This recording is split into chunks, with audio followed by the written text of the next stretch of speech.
Yes. How are you, my family?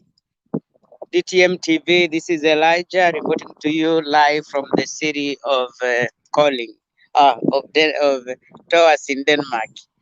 Now, as you can see behind me, is a small church. Is a Lutheran church here in Denmark. It's called Folkekirke Church, the Church of the People. But the history of this church is that it was a Catholic church. Denmark was a country. It's a country which is called a Christian country.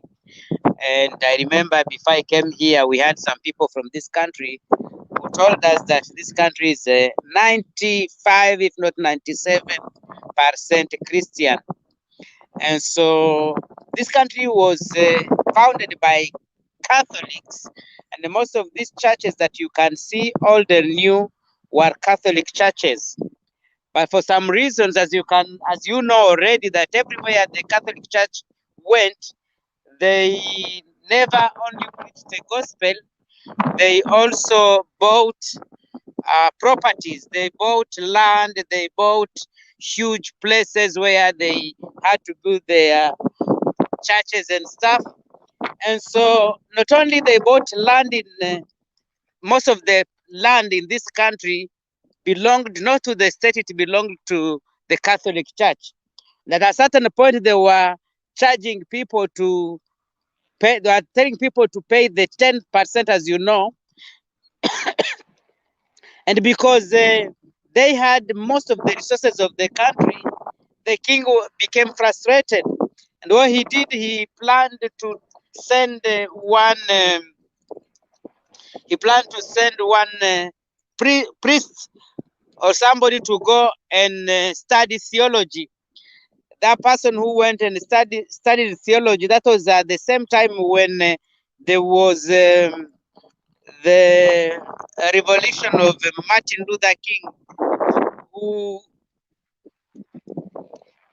was also a Catholic priest, and for some reason he departed ways with the Catholic Church when he wrote his 99 theses against the Catholic Church, what they were doing at that time.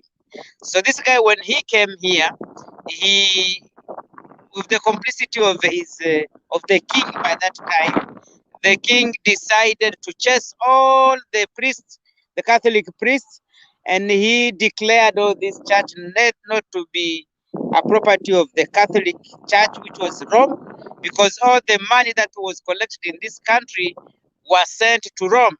And so the country remained poor, as they are doing in so many places in Africa. The biggest cathedral, I was told, it is in Yamoussoukro in Ivory Coast, even when there are no people who are attending that place, because African leaders are stupid sometimes. This guy stole the money of the people to build a huge cathedral, the biggest in the world. It's even bigger than St. Peter in Rome.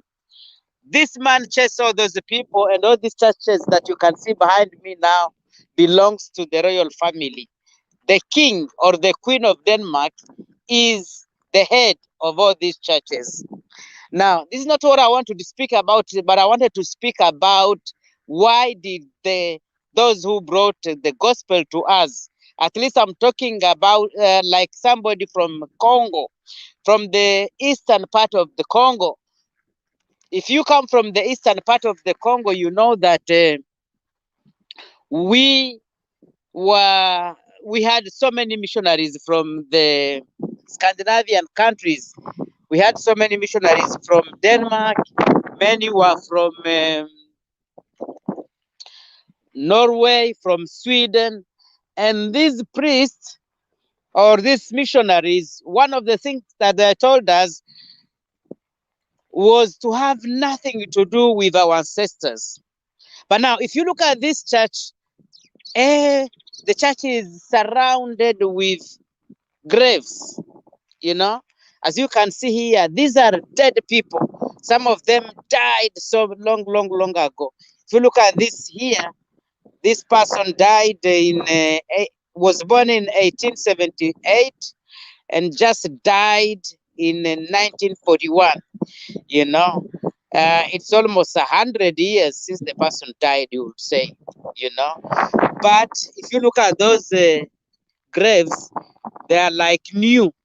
They were like these people were just dead, were just married the other day. If you look at that one, he was born in 1913 and died in 1979. This one 1918, married 1997. This one here 1907, 1987. This one here 1922, 2010. You know, and all these people are buried just close to the church, or the church is built in the middle of a cemetery, you know. Now, my question is simple.